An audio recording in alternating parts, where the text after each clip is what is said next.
Hey guys, welcome to another tutorial of the Solution Journals.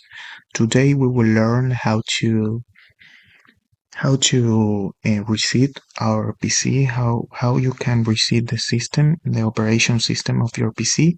So this is an easy process to do, only in the configurations, only in the settings of your PC.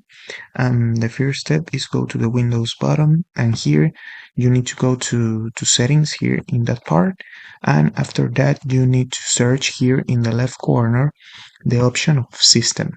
So the system option is for here we got the part where we can reset our PC. You need to go down, and here in the option of recovery. So here in recovery we got the option here in recovery options. You need to pick here in reset this PC. You pick in reset, and after that the Windows will ask to you, if you want to conserve some archive, or if you want to reset all. That depends only in of your situation, but this is the process. You pick in reset PC, and that's it. So I hope this tutorial was helpful for you. Follow